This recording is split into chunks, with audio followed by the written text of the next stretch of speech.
didn't recruit her with a poster. No marching band. No applause. No proud photograph in the newspaper. Just a quiet knock. A question asked as if it meant nothing. And an answer that could get her killed. Because in 1940, Britain wasn't just losing territory. It was losing certainty. France had fallen. The map of Europe turned dark, one country at a time, as if night itself was advancing. And Winston Churchill, who understood the power of symbols, also understood the power of shadows. He wanted a war fought where uniforms couldn't go. A war that didn't look like war at all. So in the back rooms of Whitehall, a new organization was born. Its name sounded harmless enough, bureaucratic even. Special Operations Executive. 3 letters that didn't belong on medals. 3 letters that would send thousands into occupied Europe and leave many of them without graves. SOE. Churchill called it, in essence, an army that would set Europe on fire. Through sabotage, subversion, and support for resistance networks behind enemy lines. Not grand battles. Not heroic cavalry charges. Instead, railway lines that accidentally broke. Bridges that mysteriously collapsed. Factories that burned at the worst possible time. Messages that moved like ghosts between safe houses. And then came the question that changed everything. Who could move through enemy territory without being seen? At first, the answer seemed obvious. Trained soldiers, men with weapons, men who looked like they belonged in war, but the Nazis had eyes everywhere. Checkpoints, papers, patrols. A man of fighting age on a bicycle at the wrong hour was an alarm bell. A man carrying a suitcase might as well carry a confession. And that's when SOE began to understand an uncomfortable truth about the enemy's blind spots. In the eyes of the occupiers, women were often underestimated, dismissed as harmless, domestic, apolitical. A woman walking with a basket could pass a roadblock more easily than a man with the same story. A woman visiting a sick aunt didn't raise suspicion the way a young man traveling alone did. Not always, not forever, but often enough. And in a war where often enough meant life or death, women became something the enemy struggled to see clearly, not because they were invisible, because the enemy refused to look. SOE didn't frame it as romance. They didn't say heroine. They didn't promise glory. They saw a tactical advantage, and they used it. Coldly, efficiently, desperately. But here's the part most people miss. Being underestimated isn't protection. It's a trap. Because once the enemy finally notices you, the punishment is rarely equal. A captured agent wasn't treated like a soldier. They were treated like a disease, a stain, something to erase. And SOE knew that too. So when they chose women, they weren't saving them from the front lines. They were sending them into a front line with no flags, no backup, and no guarantee that anyone would even know where they fell. How did SOE find them? Not from the obvious places. They found them in the in-between spaces of society, where courage is quiet and competence is overlooked. Women who had lived abroad and could blend into accents and customs. Women who spoke French like they'd grown up on its streets. Women who could remember details without writing them down. Women who could keep a steady voice while their hearts screamed. Some were refugees, some were clerks, some were drivers. Some were already doing dangerous work long before anyone gave it a name. And often, the first approach didn't sound like recruitment at all. It sounded like an invitation to help. A vague request from someone with the wrong kind of politeness.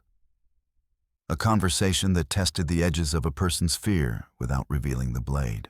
Because they weren't just selecting people who wanted to fight. They were selecting people who could live a lie for months and die without explaining it. In a quiet office, behind an unmarked door, she might be offered tea, a chair, a form with blanks that didn't tell the real story. The interviewer might smile like this was routine. And then, in the last minutes, the tone would shift. A pause, a look held a second too long. and a question delivered with terrifying calm. Do you understand that this work may require you to do things you have never imagined? She swallows. She nods. And then the final question. So blunt it doesn't feel real. If you had to, could you kill someone? Because the war in the shadows doesn't care about who you were before it began. It only cares about what you'll do when the door locks behind you. And if she says yes and means it, then the next step isn't a uniform. It's a new name, a new life, and a one-way trip into occupied Europe. But that's not the worst part. The worst part is this. Sometimes the real test doesn't happen in training. Sometimes the real test happens after they send you in. When you realize the first person watching you isn't the Gestapo, it's your own handler, waiting to see if you break. And next, we follow her into the recruitment process that didn't just measure skill.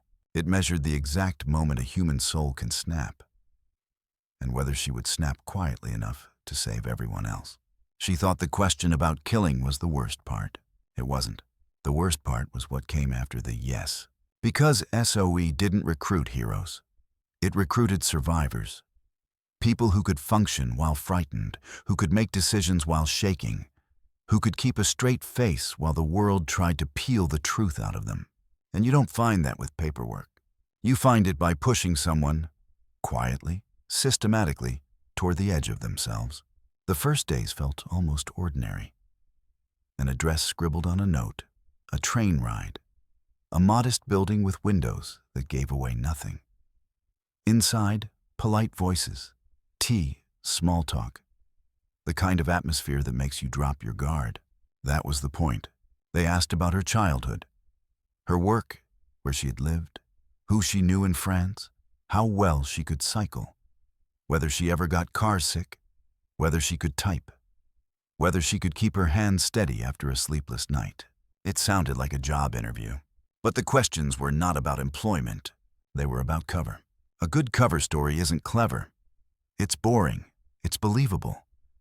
It's something that fits the body wearing it. Could she pass as a shop girl, a widow, a school teacher, a farm worker, a woman who had every reason to be on that street at that hour with that bag? Then came the second layer, where smiles vanished. They watched her, even when no one was watching. How she held a cup, how she reacted when interrupted, whether she talked too much when nervous, whether she corrected people, whether she craved approval. Because vanity could kill a network, so could loneliness. SOE needed agents who could disappear into a role and not itch for recognition. And for women, the assessment had an extra cruelty. The enemy would not treat them as soldiers. They would be interrogated as criminals. Sometimes worse. SOE didn't soften that reality. They didn't have the luxury. So part of recruitment was not motivation. It was consent. Not signed, not stamped. Understood. The testing moved like a tightening noose. One day, she was asked to memorize a list of details, names, addresses, innocuous phrases. Then they distracted her, made her wait, offered more tea, asked unrelated questions. Hours later, they demanded the list back. Exactly. Not close enough. Exactly. Because in the field, close enough meant someone knocks on the wrong door. And the wrong door opens to the wrong men. Another day, they gave her a simple task. Deliver a message across town. She walked out thinking she was alone. She wasn't. A tail followed her at a distance. Not subtle, but not obvious either. The kind of surveillance that makes you doubt yourself first. Am I imagining it? They wanted to see if she would panic, if she would rush, if she would lead that tail back to the safe place, if she would check behind her too often and confirm she was hiding something. A good agent doesn't only notice danger. A good agent doesn't announce that she has noticed it. If she failed, the recruiter didn't shout. They simply stopped calling, and she would go home with a strange, lingering shame, never knowing how close she came to a war that would have swallowed her whole. But if she passed, the tests grew sharper. A staged confrontation in a corridor. A stranger bumps her shoulder hard enough to spill papers. Another voice snaps at her, accusing, loud, humiliating. people look. The air turns thick with attention. Her body wants to defend itself, to argue, to correct the story. SOE watched for one thing. Could she remain calm while being treated unfairly? Because the Gestapo didn't interrogate with logic. They interrogated with pressure. A woman who had to set the record straight would die trying. And sometimes, this is the part that feels like betrayal. SOE tested loyalty by unsettling it. They might tell her a small lie about someone else in the program. They might hint that another candidate had spoken badly of her. They might let her overhear a conversation, just within earshot, designed to provoke. Would she gossip? Would she retaliate? Would she fracture? In occupied France, a single careless sentence could dismantle months of work. Then came the physical edge. Long runs, cold water, sleep deprivation. Training that seemed designed to drain the body so the mind would show its true shape. Under fatigue, people reveal the habits they hide when rested. Do they become reckless? Do they become needy? Do they freeze? SOE didn't need perfection. It needed reliability under collapse. And somewhere in that process, after the memorization tests, the tales, the humiliations, she realized a truth that made her stomach go cold. These people were not only training her, they were deciding what kind of death she could handle, because every agent had to carry an invisible countdown in their bones. Every mission had an end state, spoken or unspoken, escape, extraction, or silence. And finally, when the days blurred and the tests stopped feeling like tests, she was called into a room without warmth. On the table, a file folder. Inside, a photograph of her. A blank identity card, a new name typed cleanly as if it had always belonged to her.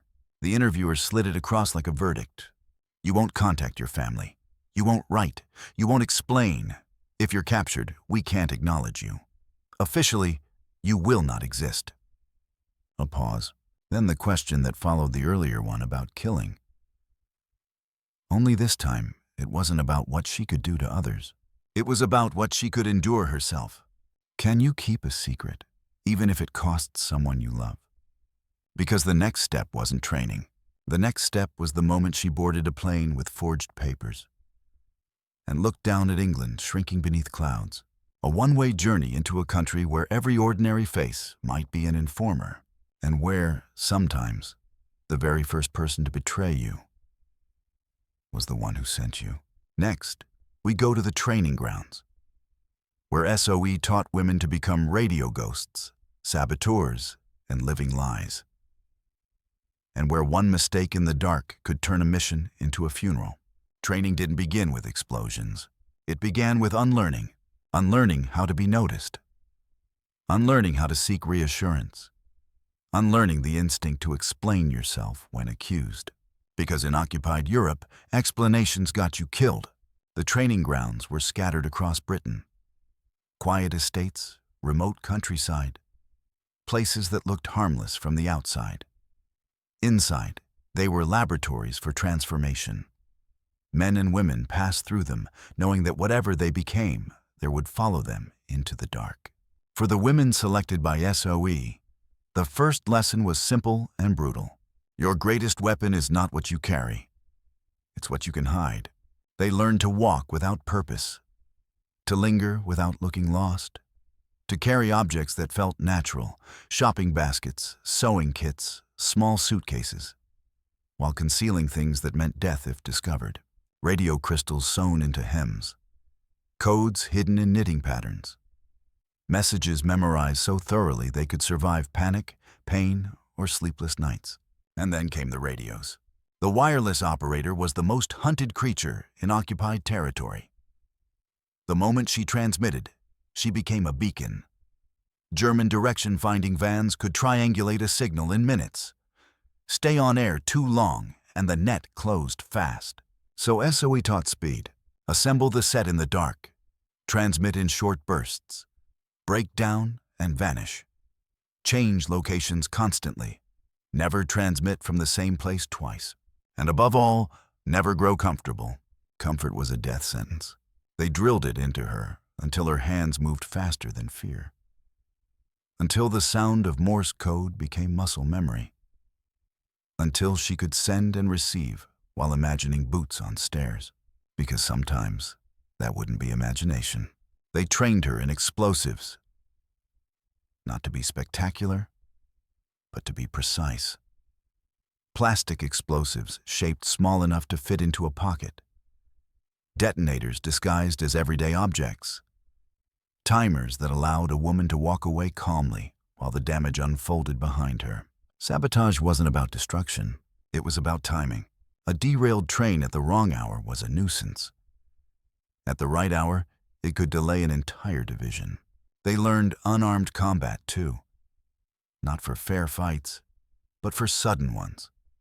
Strikes to the throat, knees, eyes. Moves designed not to win, but to end an encounter before it truly began. No one pretended it was elegant. They pretended it was necessary. But the most difficult training wasn't physical. It was psychological. They were forced to live their cover stories until they blurred, to answer to false names, to react instinctively as someone else, to forget details of their real lives. Not because they weren't important, but because nostalgia made mistakes. An agent who missed home might write a letter. An agent who wrote a letter might be traced. So SOE taught detachment, not cruelty, but survival. And then came the exercise everyone remembered. A simulated arrest. It never came with warning. One moment, she was walking down a country lane. The next, she was shoved into a car by men who didn't break character. Voices harsh, accusations loud. No reassurance that it was training. No safe word. They wanted the fear to be real. She was questioned, interrupted, mocked, sometimes left alone in a room with nothing but time and imagination. They watched how she answered, how much she volunteered, whether she tried to bargain, whether she invented details to fill silence. Silence, they taught her, was a shield, because the enemy hated silence. It made them impatient, and impatience made them careless. If she talked too much, the exercise ended early. She would not be selected. For those who passed, the final phase arrived quietly. They were given their operational roles: courier, organizer, saboteur, wireless operator. Some roles were louder, some were deadlier, all were lonely, and always. The women understood something the public never saw. Their survival often depended on other women like them, each one carrying fragments of a network that could collapse if even one piece cracked. Then came the moment that made everything irreversible. The briefing room, the map of France. The pin dropped into a town name that suddenly felt too real. A date, a moon phase, a weather window. They were told how they would go in, sometimes by Lysander aircraft. Small, fragile planes that skimmed fields at night, landing without lights, sometimes by parachute, falling blind into darkness, hoping the welcoming lights below weren't traps. They were handed final instructions and a small, unspoken understanding. Once you leave this room, you are already dead to us. That was how SOE protected itself, and how it protected the truth. Because if captured, the agent could give nothing away, not even by accident. On the night of departure, she dressed like the person she would pretend to be. Not heroic, ordinary. She checked her forged papers again and again, not for accuracy, but for confidence. A hesitation at a checkpoint could undo everything. As the aircraft climbed, she felt the vibration in her bones. The sound of the engine became the last English voice she would hear.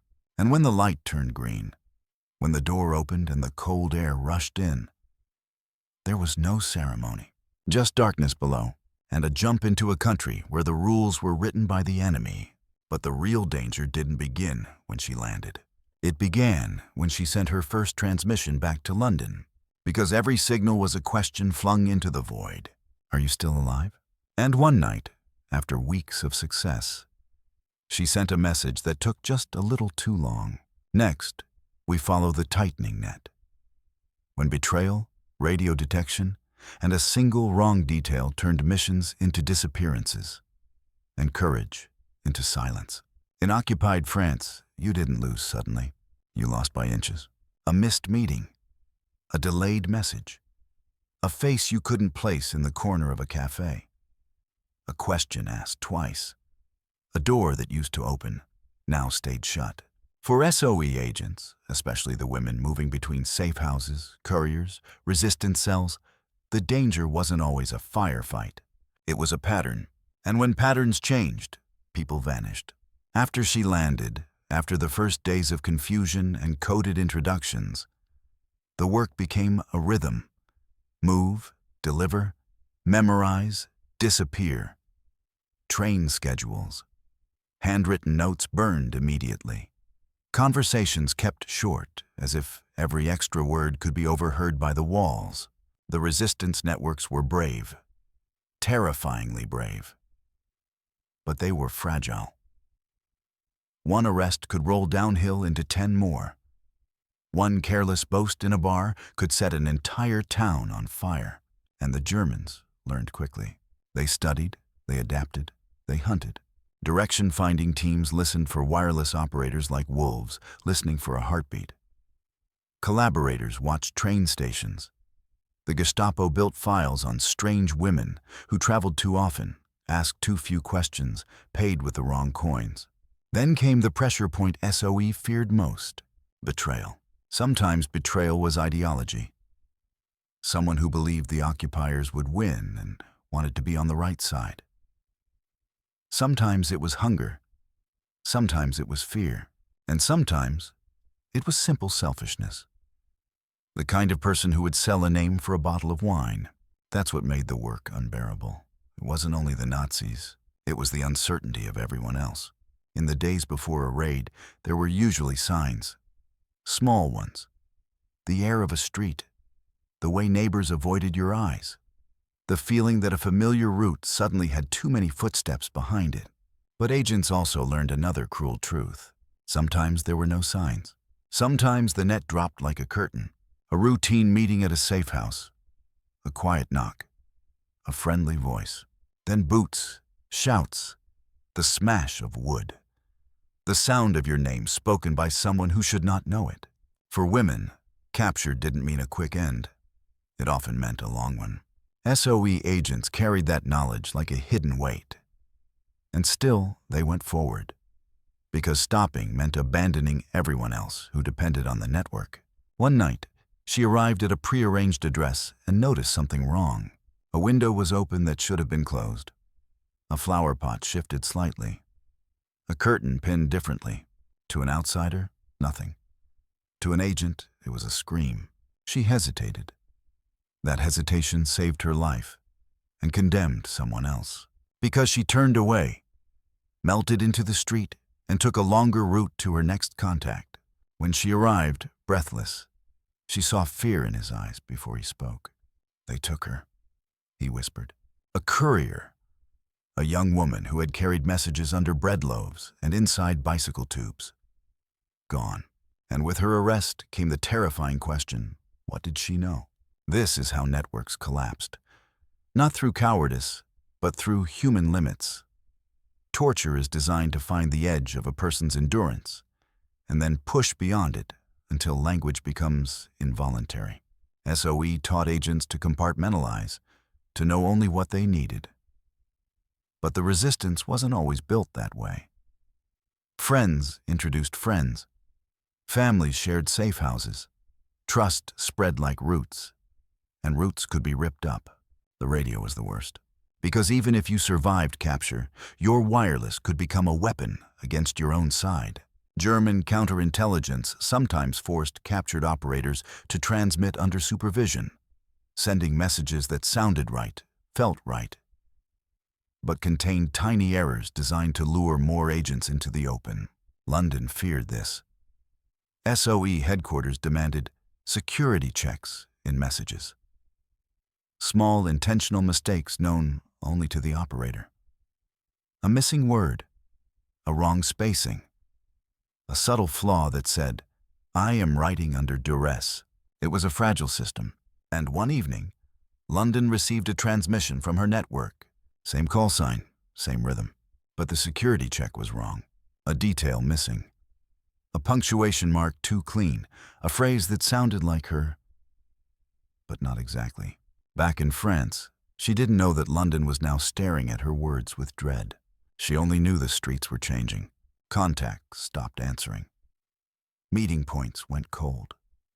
A man she'd trusted avoided her gaze and spoke too quickly, as if rehearsed. Twice she saw the same pair of men on different corners, too neat, too patient. And then, the raid came for her. It happened in daylight. Because daylight raids feel more humiliating. Neighbors can see. Rumors spread. People learn what happens to those who resist. She was in a small room with a radio set broken down into pieces. She'd just finished transmitting, a short burst, too short to catch, she hoped. When the sound arrived like thunder up the stairs, boots, a shout, a door slammed below. In that instant, training became instinct. She reached for the code sheets. Paper thin, lethal if found. She shoved them into the stove, lit the match. Smoke rose too slowly. She grabbed the radio crystal and bit down hard, pain, sharp, metallic, then spat it into a cup of black coffee, stirring until it vanished. Outside the room, the steps climbed. There were only seconds left. Her hands moved to the last resort, the small object hidden in the lining of her bag. Not a weapon for fighting, a weapon for ending. But she didn't take it. Not yet. Because another instinct fought its way through her fear. If she died now, the network died with her. If she lived, even captured, she might still protect others with silence. The door splintered. Men flooded the room. The air filled with German commands, the smell of wet wool, the cold certainty of power. She raised her hands slowly, face blank, heart slamming against her ribs like it wanted to escape first. They searched. They found nothing obvious. That was the most dangerous moment. Because when they don't find evidence, they invent it. They took her anyway. Down the stairs, into the street, into a vehicle that swallowed her like a mouth. And somewhere behind her, in a hidden office far away, SOE officers studied the last messages from her circuit, wondering if she was still free or already speaking under a gun. Next, we confront the payoff that history doesn't like to linger on. What happened to many of these women after capture, and the quiet, unbreakable courage of those who refused to give names, even when their own names were being erased. There is a reason so many SOE files end abruptly, not with a conclusion, not with a victory, but with silence. After capture, the war no longer followed rules that could be written down. There were no battlefield reports, no eyewitness accounts meant for history. Only fragments, interrogation notes, transport lists, camp records, and sometimes nothing at all. For women agents of SOE, survival after arrest depended on one thing above all others: silence under pressure. And pressure in this war was relentless. They were questioned for hours, then days. Promises first, threats next. Violence when neither worked. The goal was always the same: to turn a living person into a map. Names, locations, call signs, frequencies. Each answer could destroy an entire network. Many of these women had been trained to expect this moment. Not in detail. No one can rehearse suffering, but in principle. They understood that courage here didn't look like defiance. It looked like restraint. It looked like answering slowly, saying little, saying nothing. Sometimes it looked like pretending to be less important than you were. Sometimes it looked like pretending to be broken when you were not. History records that some never spoke, not because they felt no pain, but because they understood the cost of one word. Others were moved from prisons to camps. Ravensbrück, Dachau, Mauthausen. Their status as agents denied, their uniforms never acknowledged. Officially, they were criminals. Or worse, no status at all. And this is where the phrase, "lest we forget," matters most. Because forgetting is easy when the paperwork is thin. Some women were executed quietly. A bullet in a forest, a sentence never announced. Their families informed months later, or never. For years, parents waited for letters that would not come. Names remained listed as missing, as if absence itself were a kind of mercy. A few survived, scarred, changed, carrying memories that didn't fit into victory parades. And when the war ended, there was no ceremony for most of them. They went home, if home still existed. Some never spoke of what they had done. Not because they were told not to, but because, how do you explain a life built on lies that saved others? How do you tell people that your greatest achievement was staying quiet while others screamed? SOE itself was dissolved in 1946, quietly, as if secrecy were contagious. Only years later did the stories begin to surface. Names unsealed, files opened, medals awarded posthumously, recognition finally, but too late for the women who had paid the price in real time. Their contribution was not symbolic, it was operational. Female SOE agents organized resistance cells, coordinated supply drops, maintained radio links under constant threat, and moved freely where armed men could not. They delayed divisions, saved lives, changed outcomes at local and sometimes national levels. They did not win the war alone, but without them, many battles in the shadows would have been lost. And yet, what lingers most is not strategy or success. It is choice. The choice to jump into darkness knowing the odds. The choice to stay silent knowing the cost. The choice to fight without expecting to be remembered. So when we say, "Lest we forget," it is not a slogan. It is a responsibility. To remember that courage does not always announce itself, that heroism does not always survive, and that some of the most decisive battles of the Second World War were fought by women whose names were designed to disappear. And perhaps the most unsettling truth of all, many of these women did not see themselves as heroes.